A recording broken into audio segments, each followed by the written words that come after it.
Jenderal Tumakichi Harada merencanakan pembentukan BPUKI lalu diresmikan pada 29 April 1945. BPUPKI sendiri singkatan dari Berdiri Usaha Persiapan Kemerdekaan Indonesia yang diketuai oleh Jenderal Jerman Ridwan dan Wakil Ketua Bapak Silvio, Wakil Ketua Raden Panji Suroso.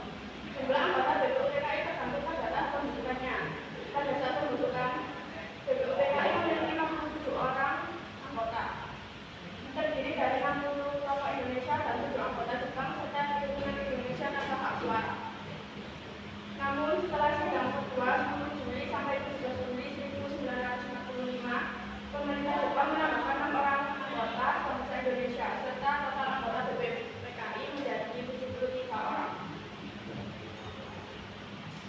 Sidang pertama BPUPKI dilaksanakan pada 9 Mei hingga 1 Juni 1945 di gedung Kosamui yang dimana sekarang dikenal sebagai Gedung Pancasila adalah Jakarta, Jakarta. Sidang ini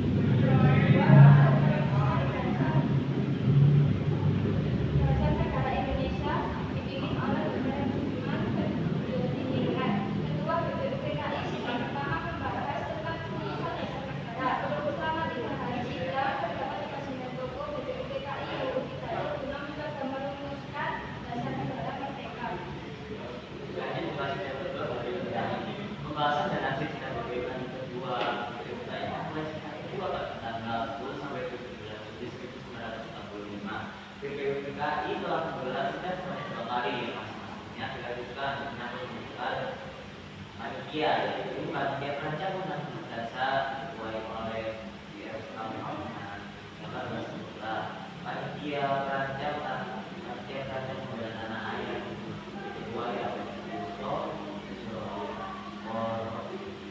Suyoso dengan komisi anggota panitia keuangan dan perekonomian diketuai oleh Dr. Muhammad Hatta dengan komisi anggota 4 panitia penghalus bahasa untuk undang-undang dasar terdiri dari dosen dan penyelihat Haji Agus Salim dan Profesor Dr. Mr. Supomo. Panitia 9 juga dibentuk oleh BPUPKI. Namun panitia 9 terbentuk juga pada sidang kedua BPUPKI 10 sampai 17 Juli 1945. Tugas panitia 9 adalah menyusun rumusan dasar negara berdasarkan pandangan para anggota. Mereka menghasilkan suatu dokumen yang berisi rumusan maksud dan tujuan pembentukan negara Indonesia merdeka. Dokumen ini dikenal dengan nama Jakarta Charter atau Piagam Jakarta, sebagaimana diberi nama oleh pengajarnya. Anggota panitia 9 terdiri dari 9 orang, yang Soekarno sebagai ketua dan Dr. Muhammad Hatta sebagai wakil ketua.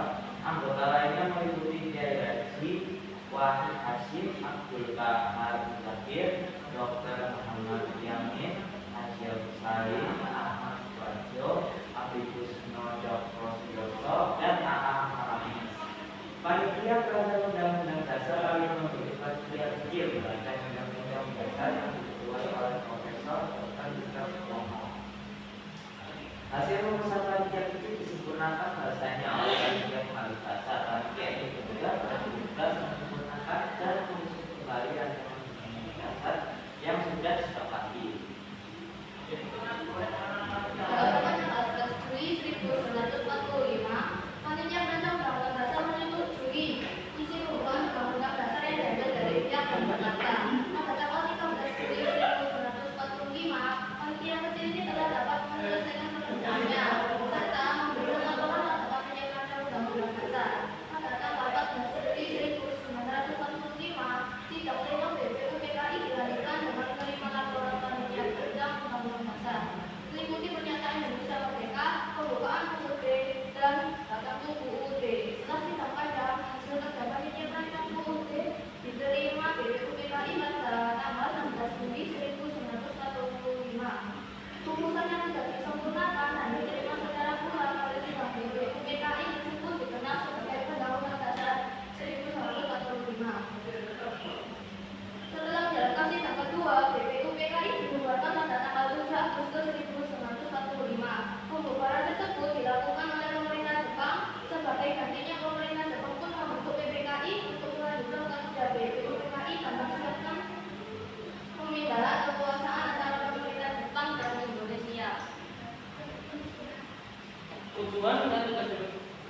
DKI dalam mempersiapkan kemerdekaan Indonesia.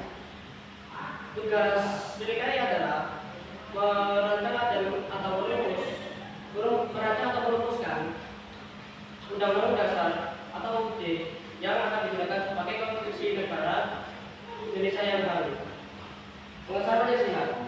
Setelah melalui beberapa proses persidangan, Pancasila akhirnya dapat disahkan pada sidang DKI tanggal 12 Agustus 1945. Pada sidang tersebut disetujui bahwa Pancasila dicantumkan dalam Muka 5 Undang-Undang Dasar 1945 sebagai dasar